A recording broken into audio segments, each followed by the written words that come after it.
পশ্চিমবঙ্গে বিজেপি ক্ষমতায় আসলে তারা কি করবে? নারী, পুরুষ, তারপর ছাত্রছাত্রীদের জন্য যুবসাথীর টাকা বাড়ানো, লক্ষ্মীর ভান্ডারের টাকা বাড়ানো, চাকরি, তো কি প্রতিশ্রুতি দিলেন অমিত শাহ। আজকের ভিডিওতে আমরা সম্পূর্ণ বিষয়টা আলোচনা করব। 15টি প্রতিশ্রুতি ঘোষণা করা হয়েছে আজকে বিজেপির তরফ থেকে ইস্তেহার পত্রে বা সংকল্প পত্রে। সমস্ত কিছু দেখতে থাকুন আজকের এই ভিডিওতে। অবশ্যই ভিডিওটি বেশি বেশি করে শেয়ার করে দিন, সকলে যাতে খবরটি জানতে পারে। আর এই ধরনের আপডেটগুলো পাওয়ার জন্য চ্যানেলটিকে সাবস্ক্রাইব করবেন। ফেসবুক থেকে যারা ভিডিওটি দেখছেন পেজটিকে ফলো করে রাখতে ভুলবেন না। তো আপনাদেরকে আরেকটা বিষয় বলে রাখি, আমরা তৃণমূলের তরফ থেকে যখন ইস্তেহার পত্র প্রকাশ করা হয়েছিল সেই নিয়েও ভিডিও করেছিলাম। এবার আমরা বিজেপির তরফ থেকে যেটা প্রকাশ করা হয়েছে সেটাও নিয়ে ভিডিও করছি। আমরা কিন্তু কারো ব্যক্তিগত দলের প্রচার কিন্তু করছি না। আমাদের এই খবরগুলো আপনাদেরকে জানাই, আমাদের চ্যানেলের ক্যাটাগরি এটাই, তাই আমরা আপনাদেরকে ভিডিওর মাধ্যমে সেই বিষয়গুলো জানাচ্ছি। ঠিক আছে, দেখুন এই সংক্রান্ত আপডেটে বলা হচ্ছে রাজ্যে বেজে গিয়েছে বিধানসভা নির্বাচনের দামামা। এরই মধ্যে 10ই এপ্রিল সংকল্পপত্র প্রকাশ করল বিজেপি। বিজেপির এই সংকল্পপত্রের নাম দেওয়া হয়েছে ভরসার শপথ। দেশের স্বরাষ্ট্রমন্ত্রী বিধানসভা নির্বাচন উপলক্ষে মোট 15টি প্রতিশ্রুতি দিয়েছে। এর মধ্যে যেমন রয়েছে রাজ্যের বেকার যুবক যুবতীদের জন্য মাসিক 3000 টাকা ভাতা, তেমনি মহিলাদের জন্য মাসিক 3000 টাকাও। এবার দেখে নিন সংক্ষেপে কি রয়েছে বিজেপির এই সংকল্প পত্রে। মানে বিজেপি যদি ক্ষমতায় আসে, পশ্চিমবঙ্গে বিধানসভা ভোটে যদি জিতে, তারা কি করবে বাংলার মানুষদের জন্য। তো 1 নম্বরে জাতীয় নিরাপত্তা সুনিশ্চিত করতে অনুপ্রবেশের বিরুদ্ধে কঠোর ব্যবস্থা নেওয়া হবে। মানে অনুপ্রবেশ মানে যারা অন্য দেশ থেকে আমাদের এই পশ্চিমবঙ্গে বা ভারতবর্ষে ঢুকে পড়ছে, হ্যাঁ, সেটা আটকানোর ব্যবস্থা করা হবে এবং সেটা আটকাতে যথাযথ ব্যবস্থা নেওয়া হবে। গত 15 বছরে তৃণমূল সরকারের দুর্নীতি এবং আইন শৃঙ্খলার অবক্ষয়ের খতিয়ান তুলে ধরতে একটি বিশেষ শ্বেতপত্র প্রকাশ করা হবে। কাটমানি সংস্কৃতির সিন্ডিকেট রাজ নির্মূল করা হবে। মানে কাটমানি আর কেউ নেবে না বা পুরো কাটমানি বিষয়টাই তুলে দেওয়া হবে, সেরকমটাই বলা হয়েছে। সমস্ত সরকারি কর্মচারী ও পেনশনভোগীদের জন্য কেন্দ্রীয় হারে মহার্ঘ ভাতা নিশ্চিত করা হবে এবং 7ম বেতন কমিশন বাস্তবায়ন করা হবে।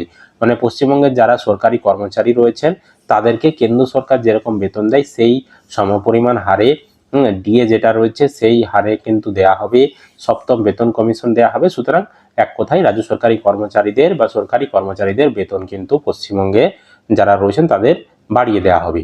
তারপর বলা হচ্ছে আগামী 5 বছরে 1 কোটি মানুষের জন্য নতুন চাকরি ও স্বনির্ভর হওয়ার সুযোগ তৈরি করা হবে এবং বেকার যুবক যুবতীদের কর্মসংস্থান সুনিশ্চিত না হওয়া পর্যন্ত প্রতি মাসে 3000 টাকার আর্থিক সহায়তা প্রদান করা হবে।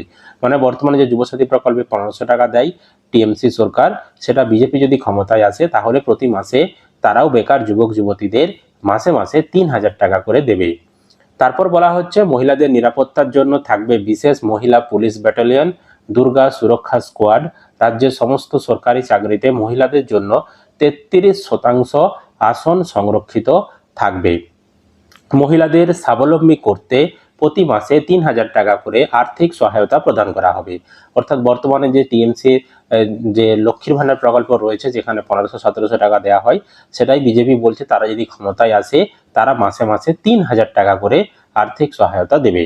তারপর বলা হচ্ছে ধান, আলু ও আম চাষে বিশেষ সরকারি সাহায্য এবং কৃষকদের জন্য ফসলের ন্যায্য মূল্য সুনিশ্চিত করা হবে। অর্থাৎ চাষিরা যাতে দাম পায়, আলু চাষ করে, ধান চাষ বা অন্যান্য ফসল চাষ করে সেটার ব্যবস্থা করা হবে, সরকারি সাহায্য করা হবে। রাজ্যের প্রতিটি মৎস্যজীবীকে প্রধানমন্ত্রী মৎস্য সম্পদ যোজনার অধীনে নথিভুক্ত করা হবে। অর্থনীতিকে চাঙ্গা করতে পশ্চিমবঙ্গকে একটি শীর্ষস্থানীয় শিল্পকেন্দ্র এবং দেশের অন্যতম প্রধান মাছ রপ্তানিকারক রাজ্যে উন্নতি করা হবে। তারপর বলা হচ্ছে ইউনিফর্ম সিভিল কোড বাস্তবায়নের জন্য আইন প্রণয়ন করা হবে এবং গবাদি পশু পাচার রোধে কঠোর ব্যবস্থা করা হবে। পুরনো চা বাগানগুলির উন্নয়ন, দার্জিলিং চায়ের বিশ্বজনিত ব্র্যান্ডিং এবং পাট শিল্পের আধুনিকরণ করা হবে। ভারতীয় সংবিধানের 8ম তফসিলে কুড়মালি এবং রাজবংশী ভাষাকে অন্তর্ভুক্ত করা হবে। আয়ুষ্মান ভারত যোজনা বাস্তবায়ন সহ সমস্ত কেন্দ্রীয় সরকারি প্রকল্প চালু করা হবে। যে সকল প্রকল্প কেন্দ্র সরকারের পশ্চিমবঙ্গে চালু নেই সমস্ত প্রকল্প চালু করা হবে। মহিলাদের জন্য বিনামূল্যে এইচপিডি টিকাকরণ এবং এই ক্যান্সার পরীক্ষা চালু করা হবে। এছাড়াও উত্তরবঙ্গে একটি নতুন এইমস নির্মাণ করা হবে। এছাড়াও উত্তরবঙ্গে নতুন আইআইটি এবং আইআইএম ক্যাম্পাস স্থাপন করা হবে। একটি বিশেষ বন্দে মাতরম সংগ্রহশালা তৈরি করা হবে। এছাড়াও ধর্মাচরণের স্বাধীনতা নিশ্চিত করতে আইন বলবৎ করা হবে। তো এই প্রতিশ্রুতিগুলি বিজেপি তারা দিয়েছে, আর তৃণমূল তারাও কিন্তু আগেই তাদের ইস্তেহার প্রকাশ করে দিয়েছে, সেই নিয়ে আগেই আমরা জানিয়েছিলাম। এবার সাধারণ মানুষ কি ভাবছে তার উপরে নির্ভর করছে এবারের পশ্চিমবঙ্গে কারা সরকার গঠন করতে চলেছে। তো আপনারা কি চাইছেন বা কাদের প্রতিশ্রুতি আপনাদের ভালো লাগলো, কোনটা ভালো লাগলো, কোনটা খারাপ লাগলো, অবশ্যই সেটা কমেন্ট করে জানাবেন। সবাইকে ভিডিওটি বেশি করে শেয়ার করে সকলকে জানিয়ে দেবেন। আর এই ধরনের তথ্য আপডেট পেতে চ্যানেলটিকে সাবস্ক্রাইব করবেন। আর ফেসবুক থেকে যারা ভিডিওটি দেখছেন অবশ্যই পেজটিকে ফলো করে রাখতে ভুলবেন না।